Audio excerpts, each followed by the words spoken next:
Dober večer, želim vsem skupaj. Lepo, da ste prišli na otvoritev razstave slik Likovnega društva Senožeti iz Radomelj.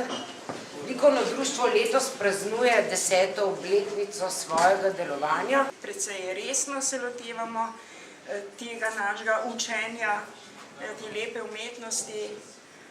V naše delo ne vključujemo samo risanje ali pa slikanje za stojalom, ampak vključujemo tudi umetnostno zgodovino v precejšnji meri in likovno teorijo.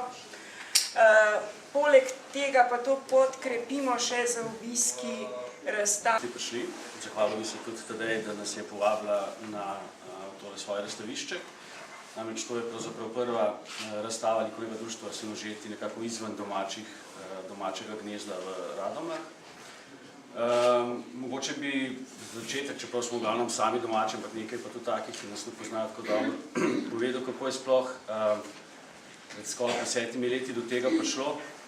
Namreč jaz sem takrat nekaj počeval na tretji univerzi v Domžalah in tja se je vpisala eno leto skupina približno 11 deklet.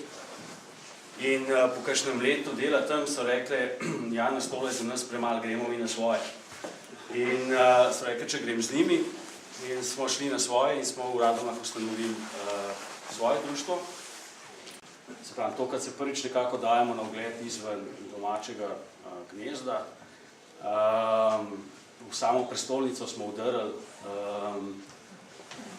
tako da bomo videli, kakšen bo zdaj ta reakcija na vdor tukaj Neljubljančanov v sam center Slovenije